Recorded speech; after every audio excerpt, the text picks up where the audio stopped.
Color scalar and vector scalar nodes. Very simple, very useful. They don't do anything much different than the split color and split vector nodes, except they do it on a single channel basis.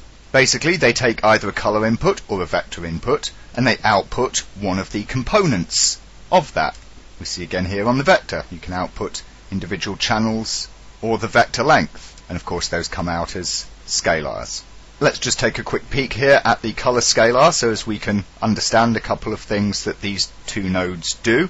First of all here I have the mode set to average, so when I hook this up, let's say to luminosity, then the luminosity values I'm getting are an average of the three colors, so red plus green plus blue divided by 3 for each pixel. If I switch to maximum, then it gives me whichever is the brightest value for each pixel from whichever of the 3 color channels that pixel happens to be in.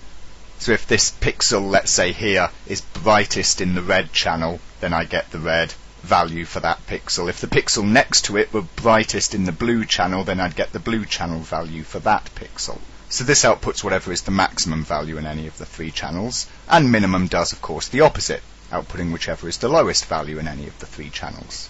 Red, green and blue, of course, just give you the individual red, green and blue components, expressed, of course, as a 0 to 1 scalar rather than 0 to 255 color numbers. And luma just outputs the luma, or the brightness of each pixel, which in this instance would have been no different to taking the luma output from the image node itself. Vector scalar basically works in exactly the same way, except ideally for vectors.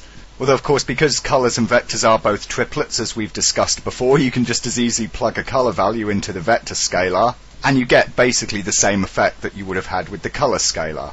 The difference, you'll notice, is we're missing things like loom, but we can get other interesting effects by using the length parameter here, which of course converts the RGB values to vectors, as we've discussed the conversion methods before, and then of course takes a length of that vector. Similar somewhat to taking luminance, but slightly different. It does give an alternate kind of contrast, which can also be kind of useful to play with. There we have it, the color and vector scalar nodes. Simple little split nodes.